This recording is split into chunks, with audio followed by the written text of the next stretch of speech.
नमस्कार विद्यार्थी मित्रांनो, MPSC एडुकेटर यूट्यूब चॅनलमध्ये तुमचं स्वागत आहे. 13 ऑगस्ट 2026च्या लोकसत्ता न्यूजपेपरमधील आलेल्या महत्त्वाच्या करंट अफेअर्सवर आधारित प्रश्न आता आपण या व्हिडिओमध्ये बघणार आहोत. तत्पूर्वी चॅनलवर नवीन असाल तर चॅनलला सबस्क्राईब आणि व्हिडिओला लाईक करायला विसरू नका. चला तर मग आपल्या पहिल्या प्रश्नाला सुरुवात करूया.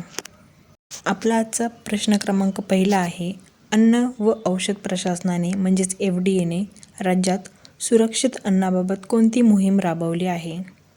पर्याय ए अन्न सुरक्षा अभियान, पर्याय बी सुरक्षित अन्न सुरक्षित औषध, पर्याय सी ईट राईट इंडिया, पर्याय डी अन्न व औषधी जनजागृती. याचं उत्तर आहे पर्याय क्रमांक बी सुरक्षित अन्न सुरक्षित औषध या नावाची योजना ही FDAने आपल्या महाराष्ट्र राज्यामध्ये राबवलेली आहे. प्रश्न क्रमांक दुसरा आहे. न्यायमूर्ती यशवंत वर्मा हे सध्या कोणत्या उच्च न्यायालयात न्यायाधीश म्हणून कार्यरत आहेत? पर्याय ए दिल्ली उच्च न्यायालय, पर्याय बी मुंबई उच्च न्यायालय, पर्याय सी अलाहाबाद उच्च न्यायालय, पर्याय डी मद्रास उच्च न्यायालय. याचं उत्तर आहे अलाहाबाद उच्च न्यायालय. प्रश्न क्रमांक तिसरा आहे. न्यायमूर्ती यशवंत वर्मा यांच्या अधिकृत निवासस्थानी जळालेल्या नोटा सापडल्या. ही घटना घडली तेव्हा ते कोणत्या उच्च न्यायालयाचे न्यायाधीश म्हणून कार्यरत होते? ए अलाहाबाद उच्च न्यायालय, बी दिल्ली उच्च न्यायालय, सी मुंबई उच्च न्यायालय, डी सर्वोच्च न्यायालय. याचं उत्तर आहे दिल्ली उच्च न्यायालय. प्रश्न क्रमांक चौथा.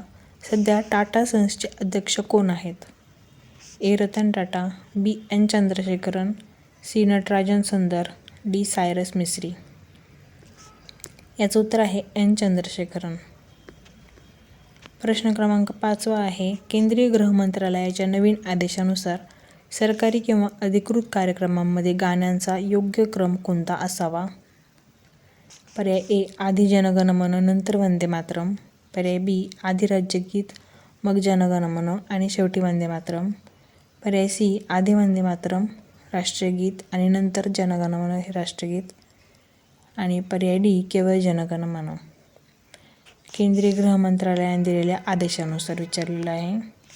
तर पर्याय क्रमांक सी आधी वंदे मातरम हे राष्ट्रीय गीत गायलं जाईल आणि त्यानंतर जनगणमन हे आपलं राष्ट्रगीत गायलं जाईल.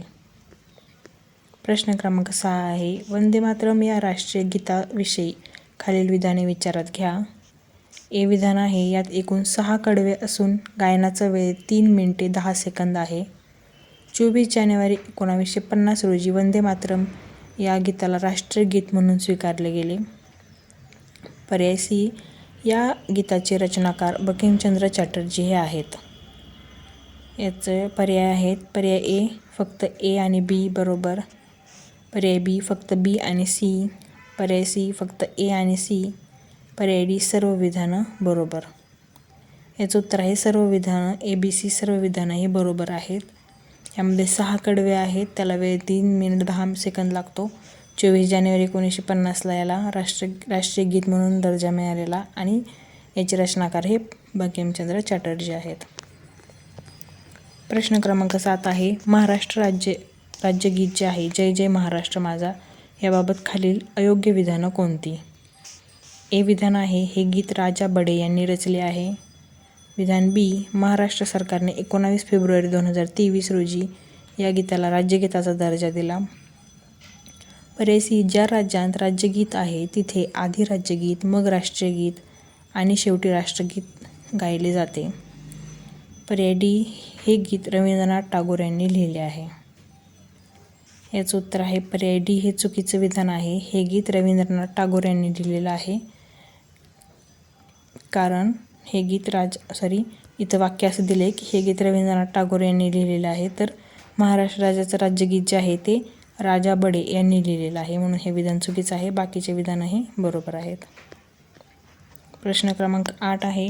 जनगणमन या राष्ट्रगीताविषयी खालील विधाने तपासा.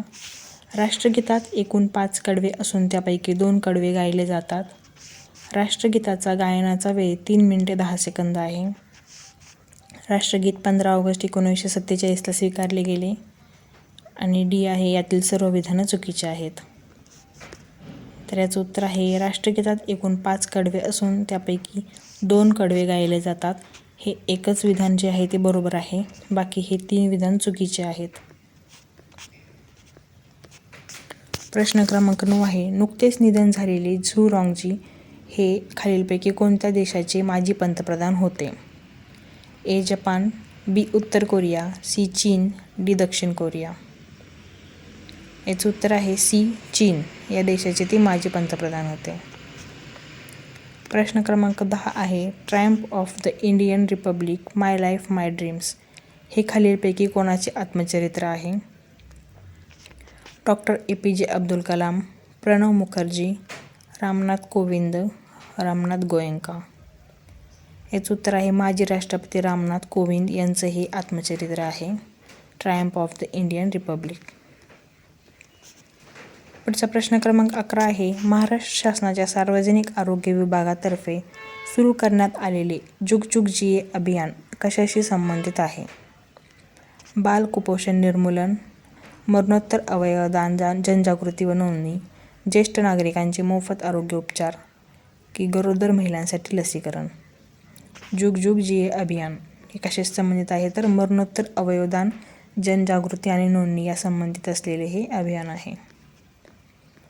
प्रश्न क्रमांक 12 आहे, जागतिक अवयवदान दिन दरवर्षी कोणत्या दिवशी साजरा केला जातो? 1 ऑगस्ट, 15 ऑगस्ट, 13 ऑगस्ट की 7 एप्रिल. याचं उत्तर आहे 13 ऑगस्टला जागतिक अवयवदान दिन हा दिन साजरा केला जातो. प्रश्न क्रमांक 13 आहे, महात्मा ज्योतिराव फुले जन आरोग्य योजना ही आयुष्यमान भारत अंतर्गत दुर्मिळ आजार आणि अवयव प्रत्यारोपणासाठी कमाल किती आर्थिक मदत दिली जाते? 5 लाख ते 10 लाख, 1.5 लाख ते 22 लाख, 2 लाख ते 15 लाख की 5 लाख ते 25 लाख. याचं उत्तर आहे 1.5 लाख ते 22 लाखापर्यंतची मदत यामध्ये केली जाते, महात्मा ज्योतिराव फुले जन आरोग्य योजना. जुग जुग जिये अभियानाबाबत खालील विधाने विचारात घ्या. विधान ए आहे, हे अभियान महाराष्ट्र शासनाच्या सार्वजनिक आरोग्य विभागाद्वारे राबवले जात आहे. या अभियानांतर्गत QR कोड स्कॅन करून नागरिकांना अवयवदानाची ऑनलाईन नोंदणी करता येते.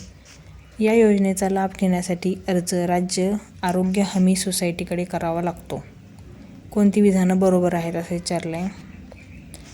तर याचं उत्तर आहे डी, सर्व विधानंही बरोबर आहेत. A, B, C सर्व विधानं बरोबर आहेत जुग जुग जिये या अभियानासंदर्भात.